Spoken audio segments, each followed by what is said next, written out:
예, 산업부 박대기 과장입니다. 보통 중앙부처 과장이 이런 중요한 회의에 오게 되면, 공청회에 오게 되면 준비를 해서 준비된 원고를 읽는 게 관례입니다.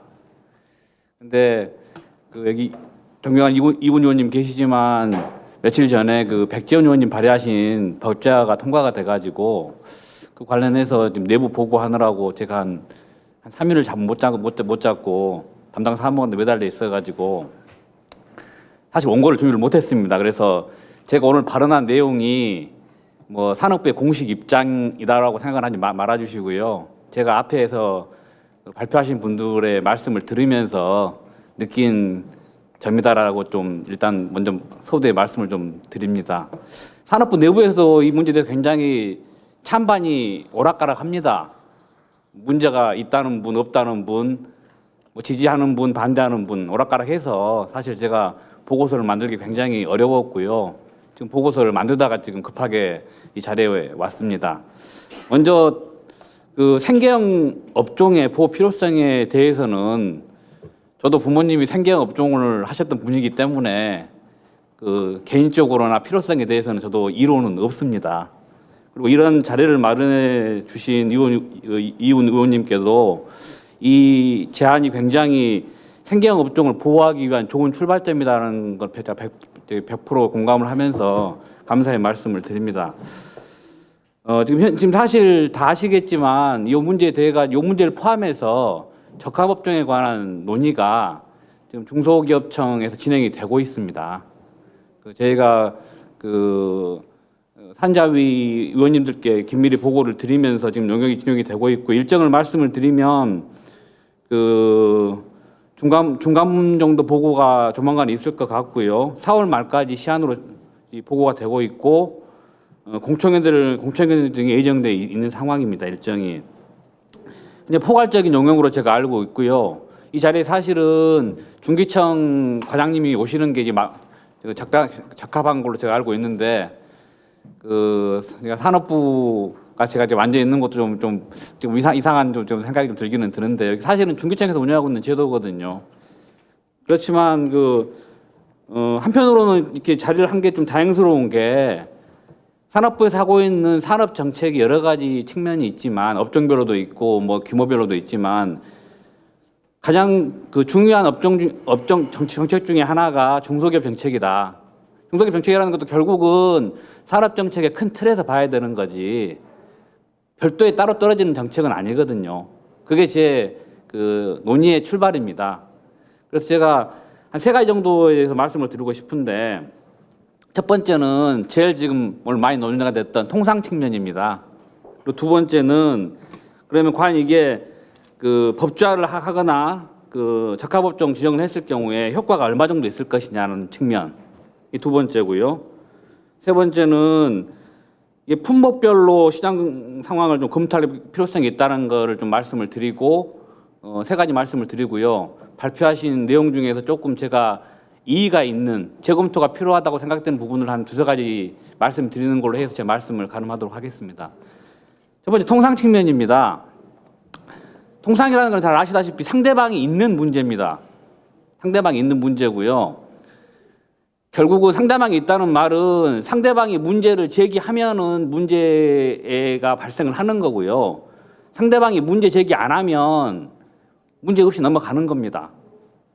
그게 다 하시는 내용이고요.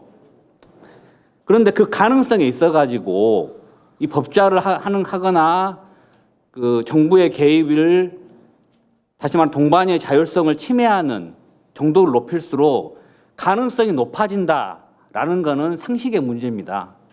제가 가능성을 말씀드리는 거면서 이게 가능성이 얼마나 높아지느냐. 만약에 뭐 한쪽에서는 문제 없지 않느냐 그러면 실제로 문제 아직까지 없었거든요. 앞으로도 없을 것이냐 아무도 모릅니다. 대응 물론 잘 해야 되죠. 근데 우리나라가 왜 민감할 수밖에 없는 게, 우리나라는 잘 아시다시피 무역 비중이 높은 나라지 않습니까? 같이 WTO나 양자간에 만났을 때 뭐 보복 조치 등등 에스컬레이션 돼가지고 문제가 됐을 경우에 사실은 훨씬 나쁜 쪽은 우리나라가 대부분의 경우거든요. 우리나라가 무역 비용이 높다는 무역 구조의 한계 때문에. 그렇기 때문에 보수적으로 어프로치밖에 할 수 없는 이유가 그런 측면도 있다는 걸 좀 말씀을 드리고, 우리나라가 뭐 국력이 약해서 공무원 의지가 약해서 그런 문제가 아닙니다. 이거는. 그래서 정부에서는 사실은 보수적인 어프로치 할 수밖에 없는 부분이고요. 무역 문제가 없다. 저도 없기를 희망하는 사람입니다. 국민 한 사람으로. 근데 무역 문제가 있을 가능성이 있다는 거는 여러 가지 케이스가 있는데 한 가지만 말씀드리겠습니다. 이성범 변호사님 말씀도 있었기 때문에 미국 USTR에서 NT 보고서라고 해가지고 국별 무역 장벽 보고서를 1년에 한 번씩 발표를 하는데요. 16년 보고서를 보면 미국 정부는 동반성장위원회가 한국의 비즈니스 환경과 외국인 투자자에게 미치는 영향을 한국이 신중하게 고려해 줄 것을 촉구한다. 영어로 urge라고 했습니다. urge. 그 다음에 2016년에도 동반성장위원회 활동을 계속 주시할 거다. Continue to monitor로 되어 있습니다. 이게 사실 팩트예요. 제가 전 문서가 아니고 USTR 문서가 있기 때문에 이것 때문에 통상 문제가 절대로 없다라는 것도 틀린 말이고요. 있을 수도 있다는 것도 틀린 말이고, 저는 전적으로 이성범 변호사님 의견에 동감을 합니다. 근데 법제화를 하게 되면 훨씬 가능성이 높아진다는 것은 그런 팩트입니다. 그리고 산업부 내부에서는 제가 왜 보수적이냐라고 하시는 분들이 많을 것 같은데, 보수적으로 하는 가장 큰 이유는 공무원들이 보수적이라서 그런 게 아니고 우리나라 무역 구조가 가장 큰 원인인 것 같습니다. 두 번째로 산업 경쟁력 측면에서 말씀을 드리면, 차상익 변호사님께서 설명하신 부분하고 윤상호 위원님께서 설명하신 부분하고 어떻게 보면은 두 분 다 맞는 부분이거든요. 저도 경제학을 전공했던 입장이기 때문에 윤상호 교수님 말에 경제학적인 측면에서 동의를 하고 차 변호사님 말씀에도 동의를 하는데, 문제는 팩트가 좀 틀린 부분이 있어가지고 그러는데, 동반이가 그럼 그동안에 적합업종 신청을 받아가지고 신속하게 처리 안 했다라는 말씀을 좀 하시는데 91%가 1년 내에 다 처리가 됐더라고요. 이거는 팩트입니다. 91%. 100건이 들어오면 91건을 1년 내에 다 처리를 했습니다. 동반위에서. 그러니까 신속성 문제는 좀 다시 한번 제고를 해야 될 것 같고요. 두 번째로 적합업종의 경제적 효과에 관한 문제인데, 이건 경제학에서 말하는 일종의 진입 장벽입니다.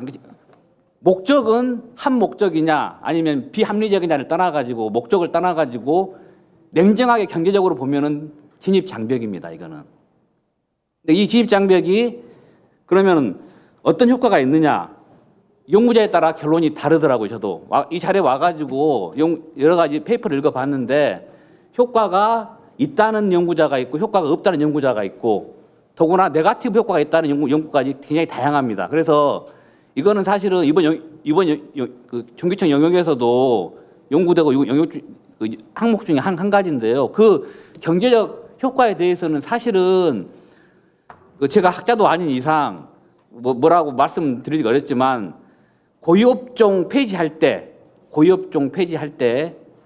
상당 부분 보고서가 고유업종 폐지할 당시에 고유업종의 한계, 문제점에 품목을 들어가지고 식용유, 안기 형태 약품 등에서 부작용이 우려됐다는 보고서가 있었고, 또 차상익 변호사님 말씀대로 임에도 불구하고 어떤 업종에서는 플러스 측면이 있다라는 두 가지 연구 결과가 있다는 것을 제가 말씀을 드리고 싶고요. 세 번째로 이제 품목별 시장 현황 검토가 굉장히 중요하다는 걸 저는 100% 동감을 하는데, 이게 품목별 시장 현황이 사실은 고정돼 있으면 참 좋을 것 같아요. 근데 이게 사실은 품목별로 이제 고정돼 있는 건 아니거든요. 세월이 가면 생경인 업종이 생경인 업종 아닌 걸로 바뀔 수도 있고, 그 반대의 것도 발생할 수가 있기 때문에 사실은 굉장히 이게 유동적이라는 게 참 어려움이 있습니다. 그래서 개인적으로 제가 그 말씀을 드리는 게 이 법의 오늘 가장 어려운 문제가 생계형의 그 정의 문제 같아요. 정의 문제가 참 어려운 문제 중에 난제 중에 한 가지 들고 개인적인 사견은 생계형 적합업종으로 어프로치하는 게 맞느냐, 생계형 업종으로 어프로치하는 게 맞느냐, 그거는 제가 좀 고민을 하고 있는 부분이에요. 무슨 말씀이냐면 생계형 업종, 생계형 적합업종 그 두자 차이지만 좀 엄연히 좀 다를 것 같다는 생각이 좀 듭니다. 그러니까 훨씬 더 제 개인적인 사견은 생계형 업종으로 했으면 굉장히 더 훨씬 더 공감도가 넓어지지 않았을까라는 생각을 좀 들고 있고요. 그다음에 오늘 발언하신 내용 중에 그 조금 저희가 정부에서 홍보를 좀 안 하고 있는 부분이 있어가지고 말씀을 드리면 금년도에 적합업종 49개 품목이 이제 3+3 해가지고 이제 시한이 도래가 되거든요. 그래서 정부가 지금 아무 조치를 취하지 않고 있느냐라고 그런 발언이 있으셨는데요. 그거는 아마 중기청에서 조금 계시면 좀 더 좋았을 것 같은데 제가 아는 범위에서 말씀을 드리면 중기청 중심으로 해가지고 대응책을 마련하고 있는 걸로 제가 알고 있고요. 대응책이라고 하는 거는 여러 가지 가능성을 오픈을 해놓고 있는 걸로 제가 알고 있습니다. 그러니까 지금 3+3인데 기간을 더 늘려야 될지 아니면 지원 확대를 해야 될지 사업조정과 연계를 해야 될지 안 그러면 상생협약으로 전환을 해야 될지랑 등등의 가능성을 열어놓고 지금 여기 검토를 하고 있는 걸로 알고 있고요.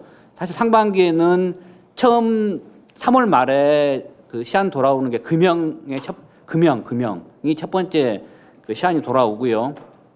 그 다음에 9월 말에 이제 대부분 업종이 많이 돌아옵니다.